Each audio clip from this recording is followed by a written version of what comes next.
Good morning, William. How you doing? Good morning. How are you guys? Oh man, I'm doing good, doing good. Just appreciate you being available and having your work available for the show, Recovery Act, Arts, Culture, Technology. I know you for a long period of time and proud to say I own a piece by you, so I'm excited.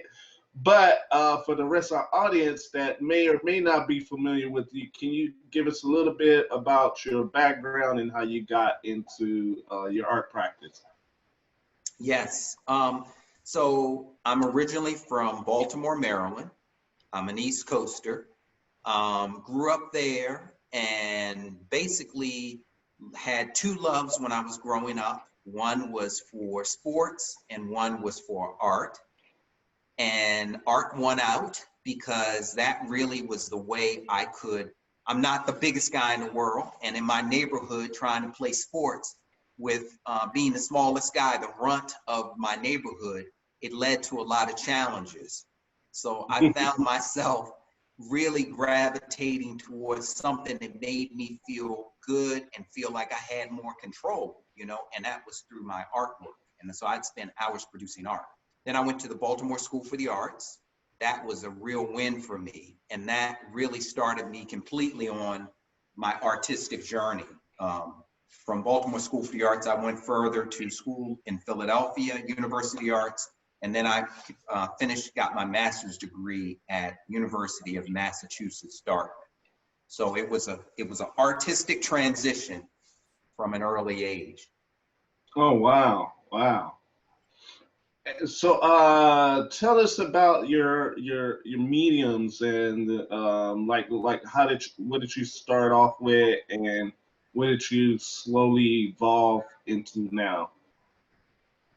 So I started off with actually wood. A lot of I actually was trained as a furniture maker, and originally when I first went to college, I thought my dream was to be an industrial designer because everyone told me that if you're an artist, my family and everybody they were like, think about it being an artist, but you got to figure out a way to make money. So I wanted to do industrial design because I thought that was going to bring me a good income. But I found myself I hated it pretty much and found myself always going to the wood shop at my school. And so there I actually took woodworking electives. And then it led to me, one of the teachers said, well, why don't you actually think about making this your major? And so then I got into furniture design. So a long story short, I really start the basis of most of my work was always through woodworking, joinery, and wood carving. So that's the foundation for a lot of the work. Oh wow, wow. And what other mediums do you explore in some of your other pieces, whether they are incorporated with the wood or otherwise? Like you have a recent series where you use thread as part of the portraiture process, but also I believe you said it was a representation of bloodline and connection. Can you tell us a little more about that? Yes. Yeah, lately my work, so I've been, because now I consider myself a mixed media artist. So Mhm. yeah, I've been incorporating the thread, needle and threads, but they're also drawings, actual portraits that I do. And I take these drawings and incorporate them in these sculptures. A lot of them are like, almost like shrines that I produce, these carved wood shrines. And I go in and I hand sew in each one and show the connection. Like you just said, the red thread for me is always a connection. It's a bloodline connection. It's a connection to our ancestors. It's also a reminder of just for everyone that the actions and the things that we do, everything has a connection. So we may do one thing, our action has a reaction to something else. So we're all in essence connected in one way or the other. And that thread is a reminder of that. Oh, great, great. And then I want to ask you, talking about the thread and the bloodline and the connection, if you can kind of tell us about the pieces that you have in the exhibition. Yeah. So one piece is called Offering. That is a piece. It's like a shrine for me. But it really started off. I went to an exhibition seeing this famous photographer by the name of Gordon Parks. And he did this beautiful portrait of, he did a whole series of Muslim Americans from this, I think from the 50s through the 60s. And he did these portraits, and there was one in particular that really stood out of a series of Muslim women that were all lined up. And for me, I am not, I'm not a Muslim, but I grew up in the Baptist church, actually originally Catholic, but then worked my way. My family also were Baptist. So grew up in the Baptist church. And when I saw these women in this photograph, it totally reminded me of many of the women in my church. And I felt that power. So for me, it had a completely different meaning, but I still felt this connection, although I wasn't a part of the Muslim church or the Nation of Islam. I wasn't a part of that, but I still felt that connection. So I wanted to do a piece to honor that because, I was really thinking about how the minister and the men of the church were extremely powerful, extremely strong, but it was the women that laid a lot of the foundation of the church and really held down so many things with the church. And they were like the women that when you hurt yourself, when you fell down, when you had problems, you could come to these women, these older women, and they were there as the foundation. So I produced this piece based off of that. Wow, Yeah. wow, that's amazing. And then what's the other piece? What is it called? Mama. If you can Mom. tell us about that one. These are so this is one of a series of these large, I do large crosses. They're cut out burning crosses. They always have the flames around them. And then they have the cross is cut out in what you call negative space. So you see the cross through the cutout. And for me, it really started when I was 13 years old. There was an event that took place with my family. They had a farm, and there was a cross burning on the farm. And the experience of that and the impact that it had on me and the rest of my family, it never really left. And although my family didn't really talk about it, didn't really want to, tried to protect me from it, which was great. I understand that, but it's still, even if people try to protect you from trauma, it still finds its way back. Yeah. So for me, I wanted to figure out a way, how can I take something like a burning cross incident and take that incident and switch it and use it as a tool to convey a positive message and really take it and flip it around. So I took that event and I started to produce these pieces. And in these pieces, I was thinking about various people in my community and in my history as an African American that went through all of the trauma, but yet they still were able to live an incredible life. So I have, if you look at the piece, there are images of, there's a woman at the top with her children sitting on the porch. Then there's two young girls in the church with the offering plate. All of this stuff takes place. Wow.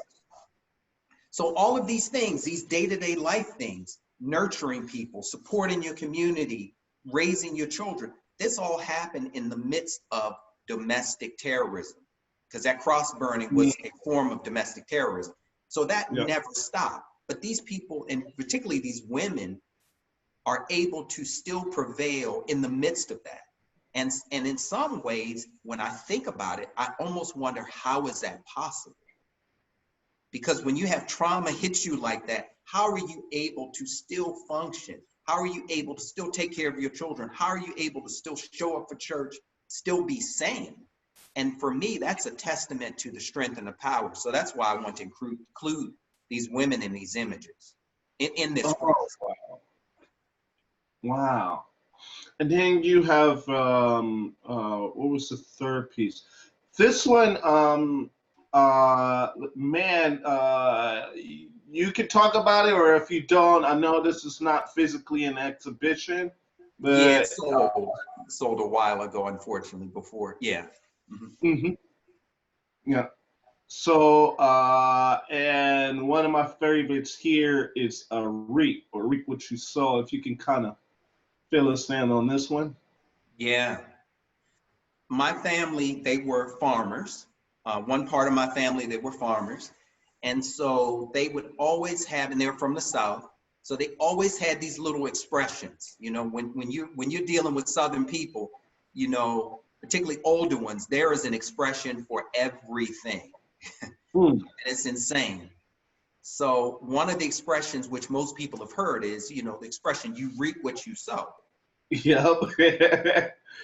And that always rang true for me and my understanding of my family because they were farmers.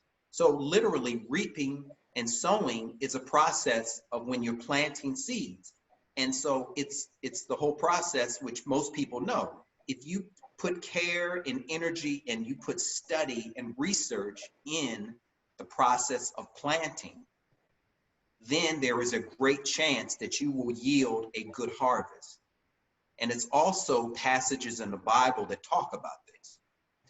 And so this piece I produced in the midst of all of the stuff that's been going on in the world. So let me just quickly go into a little more details about the piece, and then I'll talk broader about the piece. So if you look at the piece, there are, of course, I always like to include, I carve these women on the sides. They're like pregnant figures. So for me, whenever I use that, that's a symbol of giving birth to an idea. Oh, wow. Fertility, thought, you know, giving, really bringing forth, and also paying tribute to women that have produced this humanity that we live among now. The other thing is I have portraits of two farmers, an old woman and a guy who were two farmers from the South. And then in the center, I have a piece. I did not make the centerpiece. It's an old piece called a shawara, which comes out of Mali.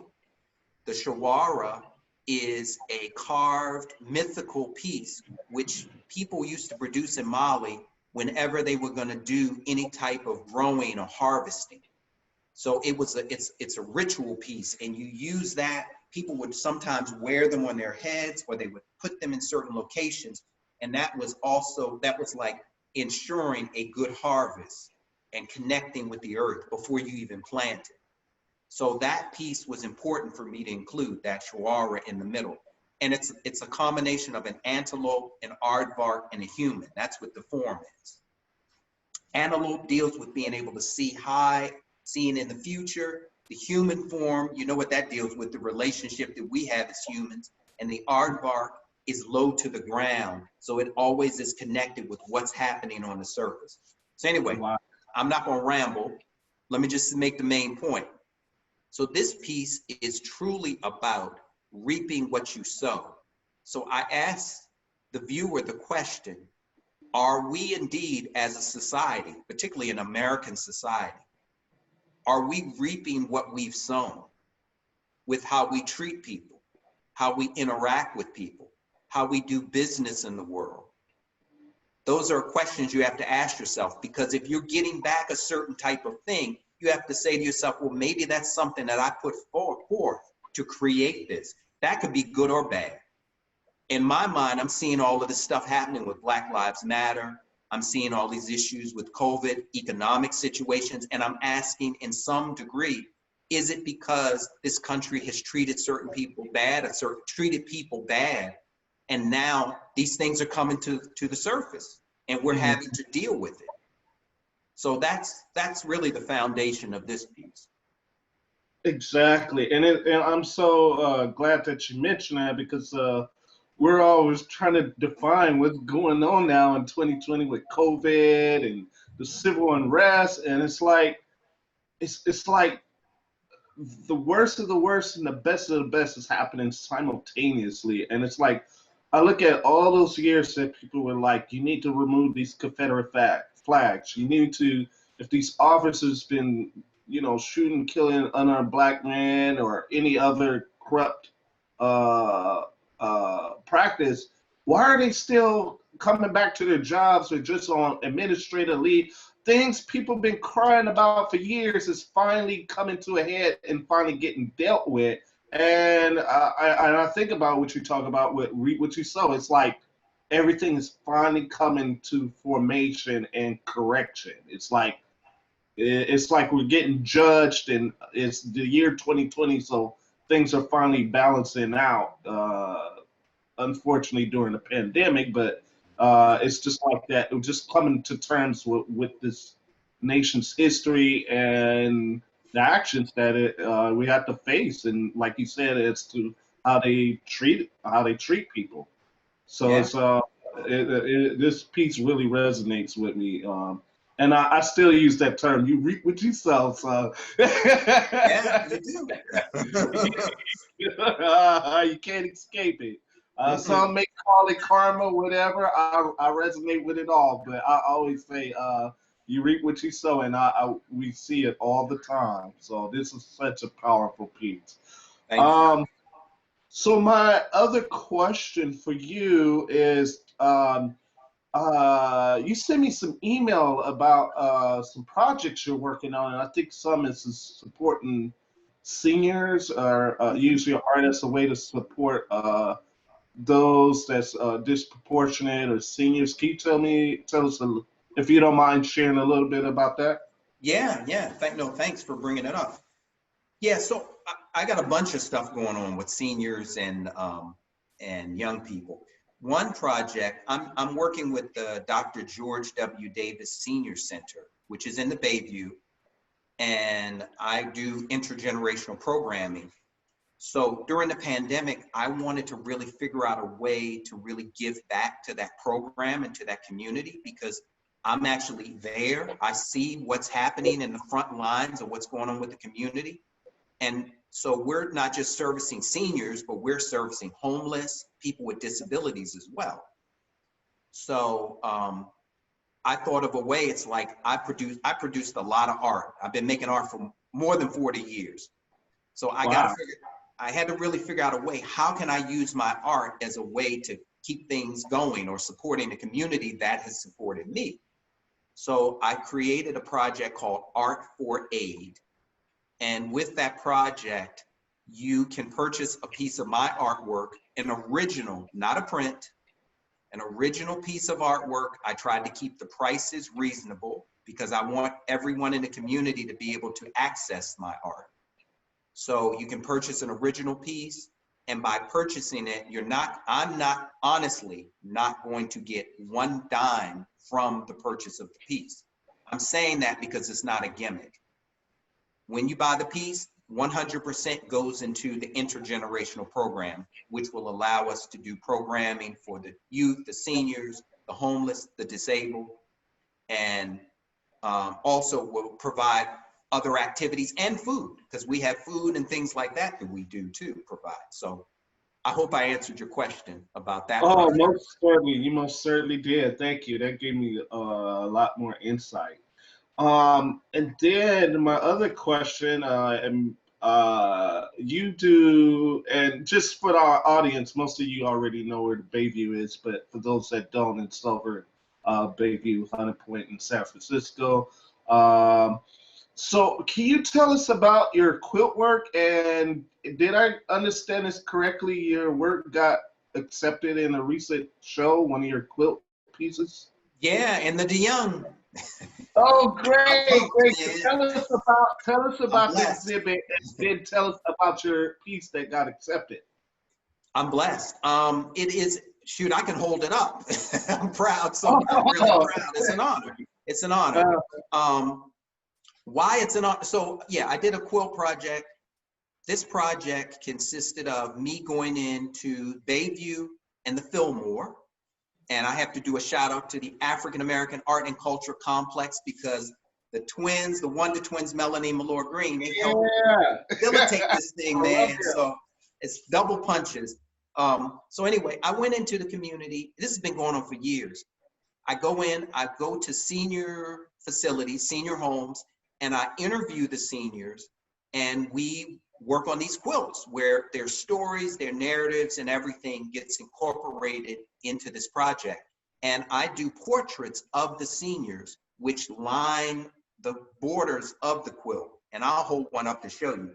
But the reason why this was so important for me this time was because I produced the project, and the seniors, several of the seniors that were a part of it passed away due to the COVID. And this is where it changed, because I had family members come to me and say, can I use those portraits for the obituaries? So, you know, I made a copy and gave it to them. So this is how it changed, because it's not just about producing this piece of art. Now it is serving the community, because now the community is using these images for their family members and honoring their loved ones. So it goes beyond just making a piece of art to hang up on the wall. So that's why it was so exciting to me, and I feel so blessed and honored to have that happen. So yeah, so one of the quilts, I sent a couple, I sent them, you know, a series of them, but they picked one, and hey, I'm blessed and thankful for that. Yeah. Do you have one nearby? I do. Can I hold it up? Yeah, please do. Okay. And as he grab it, you can see more of his beautiful work in his studio back there. So I'm gonna do old school. I don't know if you can see it. Oh yeah, no, that's fine. We can see. Oh, that's wow. So this is the one that. Oops, I'm sorry. This is the one that made it into the DeYoung. Wow. I don't know if you can see it. We see in one of the portraits, and most of the middle, so you can kind of walk back so we can see it a little more in full. Okay. Yeah, that's a little better. We can see the full thing right there. A little closer. Okay. And higher, a little higher. Right there. That's good. Just hold that steady for a second. Let our viewers really soak this in. This is, oh, that's a gorgeous piece. Thank you. Okay, that's good. Thank you. Thank you. Yep. So, can you just give us just a little spiel about the exhibit itself? What's the theme of the exhibit, and if there's any date that is expected to open? So it's a community call. It was a call to its community artists. The DeYoung wanted to. They felt like they were disconnected with the artists in the community. And I'm sure over the years, you know, a lot of museums, not just the DeYoung, they constantly hear that they bring artists from everywhere else but their own community in their facility. So it was an open call, and there were thousands of people that applied. And they selected, you know, a group of artists from that. The focus of the exhibition will be really community activism, things that are taking place with the whole Black Lives Matter and the impact of the COVID. I think that's all woven into the mission of this exhibition. As far as a date, it was scheduled for the spring, but obviously with all of this stuff with COVID, it's been changed. So they just basically told us that, you know, as soon as they get really some steady, I guess really a steady understanding of what's going on with this whole COVID thing, then they will let us know when we will are expected to drop off the art and really get everything going. So there's no I can't tell you an exact date yet. Okay, yeah, and that's understandable. It's that's been a predicament for a lot of museums, so it depends on the COVID numbers, so understandably. But Whenever it's available, I'm racing to see your work and the show itself. I love the programs that the Young Museum have, and they recently did Soul of a Nation, which was an amazing traveling exhibit. Yeah. So this will give me a really good excuse to be there again when the museums get to open, and I'm looking for your piece. So We want you in it, man. We want you there. You gotta be yeah, there. yeah, I'm taking pictures. I'm posting like crazy. So, Look, yeah, I'm gonna say this. you guys saw it here first.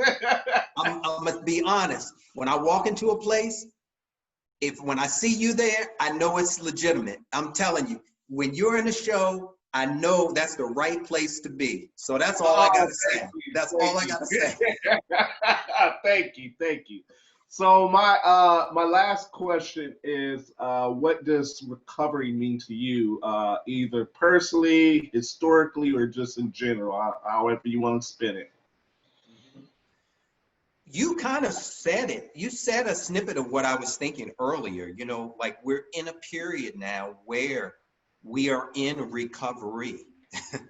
you know, Hmm. this whole thing with the COVID and with all of this stuff coming to the surface is for me about recovery Hmm. because I feel like the planet, not just me, but the planet in general, has had a miseducation for the past maybe 500 to 600 years. Hmm. And now we're at a time where that miseducation has to happen. When I mean miseducation, there are tons of people that walk around functioning that hate themselves inside. They hate the color of their skin. They hate their position in their life. They feel like they have to. We're in a world where television and movies dictate the value and what we need to aspire to be. So there are Hmm. plenty of people that don't like themselves because they don't fit the model of what television and Hollywood has produced. And Preaching. people think I sound crazy when I say that, but guess what? When you finish listening to this interview and you ask yourself really quietly, who do I really want to be? And you want to be somebody that doesn't look anything like you or have anything in connection with you, you got to be honest with yourself. And we also are dealing with the miseducation of how people relate to the environment because we see ourselves as we've been trained to have this belief system where even through religion, we're superior and animals and life forms are all under us. So we're under their domain. So that means we are superior and we don't have a true connection with the environment which we live. So that gives rise to all of the destruction of the environment and everything else and how we disrespect our home, which is this planet. Hmm. So for me, anyone that is out of balance with that is miseducated. Mm. So this Wow. is a period where we're under a great recovery. I call the COVID and this whole shelter in place, I call that the great meditation Hmm. because people are forced to be at home and they're forced to deal with themselves. And a lot of people do not want to sit quiet and be with themselves. Mm. Wow. So this is the recovery for me. Wow. Well spoken. Well spoken. I'm like totally in agreement with that. That was well spoken. Thank you. Thank you. Thank you. So, for those that's here in the Bay Area in Oakland, Recovery Act, ACT, Arts, Culture, and Technology is at Joyce Gordon Gallery in downtown Oakland. You can see Williams' work and the other featured artists' work. 406 14th Street in downtown Oakland. And for the online exhibition that you see here now, it's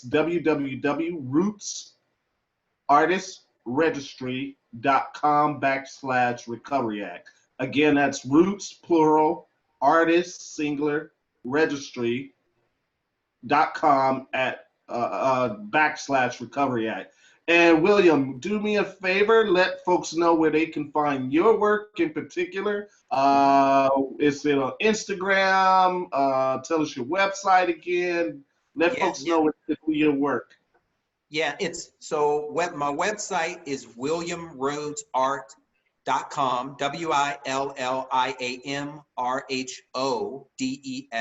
WILLIAMRHODESART.com. I'm on Facebook. It's William Rhodes Art on Facebook, and it's also William Rhodes Art on Instagram. So you can find me through any of that. And if you're interested in art for aid, go to the Dr. George W. Davis Senior Center website, and you will see a link that says, or just click on one of the sections that says Art for Aid, and you'll get to see the art. It pops up. All right, that's amazing. Thank you so much, William. It's an Yeah. honor to have you. Thank Thank you. you for being in the show. The exhibition will be up till August 29th at Joyce Gordon Gallery. And the online exhibit on rootsartistregistry.com/recovery act will be up in with no, it'll be up forever. So you can view it there or come to the gallery and view it live. We are in cooperation with the Alameda County Health Department and the COVID-19. We're open as a retail space.